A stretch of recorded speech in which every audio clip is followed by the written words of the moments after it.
ឆ្នាំ2026បដល់ហើយប្រធានបទដែលខ្ញុំចង់ចែកចាយជាមួយអ្នករាល់ថ្ងៃនេះគឺតកតទៅនឹងការបត់ខ្លួនឯងដែលតកតទៅនឹងគំនិតសំខាន់ដែលលោក Jim Rohn បានបង្រៀនឬក៏គាត់ធ្លាប់ឆ្លងកាត់ពីមុនមកអញ្ចឹងបើបងប្អូនអត់ដឹងថាលោក Jim Rohn ជានរណាសុំសម័យមើលលោកតាសិនស៊ីស្មុតដែលជាអធិសម្លេងមាសអញ្ចឹងគឺគាត់កើតនៅជំនាន់គ្នាគាត់ហ្នឹងឯងហើយខ្ញុំចូលចិត្តអានសៀវភៅគាត់ដោយសារតែគេហៅថាគាត់គឺជា classic man of personal development គាត់គឺជាមនុស្សដំបូងឬក៏គាត់គឺជាគ្រូដំបូងដែល inspire គ្រូផ្សេងទៀតឲ្យយើងរៀនទៅនឹងផ្នត់គំនិតឬក៏ការអភិវឌ្ឍខ្លួនឯងរហូតដល់សប្តាហ៍ថ្ងៃអញ្ចឹងយើងទៅមើលដល់គ្នាថាតើគំនិតគាត់មានអីខ្លះគំនិតទី1ដែល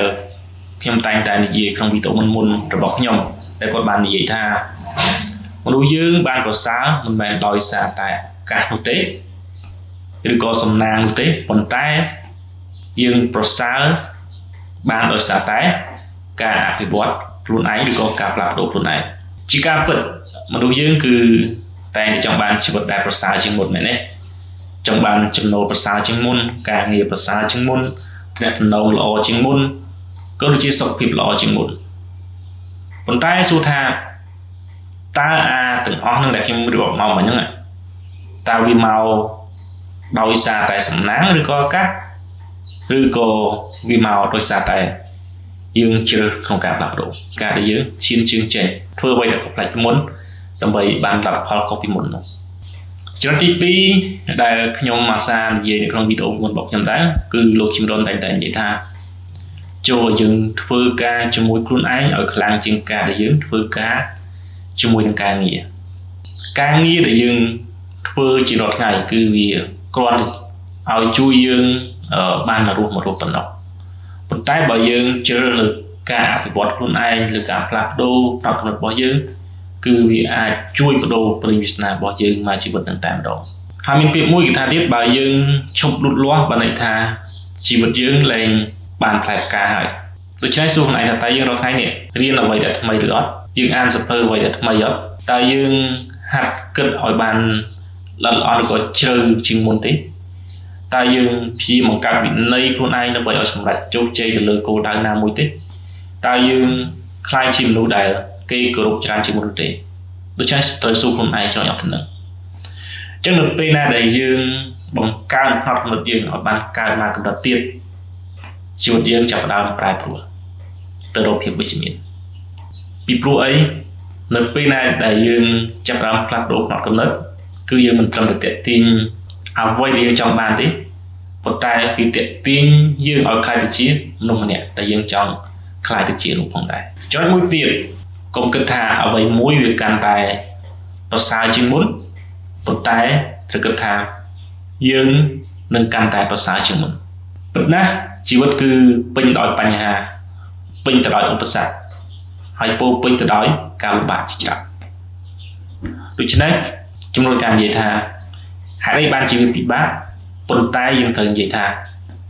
តើខ្ញុំអាចក្លាយទៅជាមនុស្សដែលខ្លាំងជាងបញ្ហាដែលខ្ញុំជួបនេះដោយរបៀបណាតើតាមរយៈបញ្ហានេះតើវាធ្វើឲ្យខ្ញុំកាន់តែខ្លាំងតាមរបៀបណាហើយជំនួសដោយការនិយាយថាខ្ញុំមិនអាចធ្វើបានទេប៉ុន្តែយើងត្រូវតែនិយាយថាឬក៏យើងត្រូវសួរថាតើខ្ញុំត្រូវរៀនអ្វីខ្លះដើម្បីឲ្យខ្ញុំធ្វើវាបានដូច្នេះជីវិតយើងគឺកាន់តែងាយស្រួលមិនមែនដោយសារតែបញ្ហានោះវារលត់ទៅបាត់ទេប៉ុន្តែដោយសារតែយើងកាន់តែខ្លាំងជាងមុនដែលអាចប្រឈមមុខនឹងបញ្ហាអស់ទៅនោះបានចំណុចមួយទៀតគឺទាក់ទងទៅនឹងអំណាចនៃការបង្កើតទម្លាប់ហើយនិងវិន័យអញ្ចឹងលោក Jim Rohn គាត់បាននិយាយផងដែរថាភាពជោគជ័យគឺមិនលើសពីអ្វីដែលយើងធ្វើដដែលឬក៏អ្វីដែលយើងដាក់វិន័យដដែលពី3ចំណុចហើយវឹកហាត់វាជារៀងរាល់ថ្ងៃអញ្ចឹងការផ្លាស់ប្ដូរជីវិតរបស់យើងគឺវាមិនកើតឡើងក្នុងពេលតែមួយយប់នោះទេ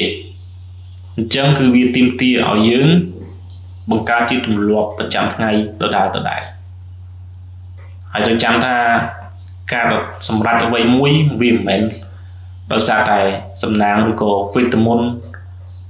ប៉ុន្តែវា កាត់ឡើងដោយសារតែការមានវិន័យទៅលើខ្លួនឯងដូច្នេះសូមបង្កើតទម្លាប់ក្នុងការអានប្រចាំថ្ងៃសន្សំបន្តិចម្ដងប្រចាំថ្ងៃគិតគូរឲ្យបានជ្រៅជ្រះជាងមុនជារាល់ថ្ងៃអធិដ្ឋានរាល់ថ្ងៃហាត់ប្រាណរាល់ថ្ងៃក៏ដូចជានិយាយពាក្យល្អៗជារាល់ថ្ងៃការមានវិន័យតិចតួចនាំឲ្យយើងមានអនាគតកាន់តែធំចំណុចមួយទៀតក៏លោកជំរនបាននិយាយផងដែរថាបរិយាកាសរបស់យើងគឺសំខាន់យើងនឹងក្លាយទៅជានរណាម្នាក់អាស្រ័យទៅលើអ្នកដែលយើងខ្សែគប់ជាមួយនឹងឯងអញ្ចឹងពាក្យហ្នឹងគឺមិនត្រឹមតែមកពីលោកជីមរុនទេសូម្បីតែសុភាសិតខ្មែរយើងក៏បាននិយាយនឹងដែរសេពគប់អ្នកប្រាជ្ញយើងខ្លាចជាអ្នកប្រាជ្ញសេពគប់មនុស្សពាលយើងខ្លាចជាមនុស្សពាលសេពគប់នរណាម្នាក់យើងខ្លាចទៅជាមនុស្សបែបហ្នឹងដូច្នេះសូមឆែកមើលអំពីរង្វង់តំណែងរបស់យើងថាប្រសិនបើរង្វង់តំណែងនឹងគឺអត់ជួយយើងឲ្យកាន់តែប្រសើរទេសូមរក្សាគម្លាតហើយបើមិនថាយើងស្អប់គាត់ក៏ផ្ដាច់តំណែងមួយគាត់ទាំងស្រុងទេបែរថាសូមកុំឲ្យពួកគាត់មានឥទ្ធិពលមកលើយើងទៀតចំណុចចុងក្រោយចូលឲ្យយើងធ្វើការគ្រប់គ្រងទៅលើអនាគតរបស់ខ្លួនឯងប្រសិនបើយើងអត់ design គម្រោងអនាគតខ្លួនឯងទេនោះអ្នកដទៃនឹងធ្វើជាអ្នករៀបគម្រោងសម្រាប់យើងហើយទៅចាំនៅពេលគេរៀបគម្រោងឲ្យយើងថាគេធ្វើល្អចំពោះយើងក៏ដាក់ការល្អយើងច្រើនអត់ទៅច្រើនទេដូច្នេះយើងគឺជាមនុស្សម្នាក់ដែលរៀបគម្រោងទៅលើខ្លួនឯងបានអរគុណច្រើនសម្រាប់ការ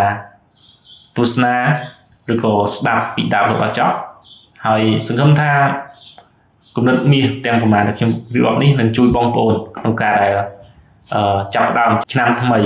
នេះឲ្យកាន់តែប្រសើរជាមួយនឹងគ្នាហើយយើងនឹងជួបគ្នានៅវីដេអូលើកក្រោយទៀត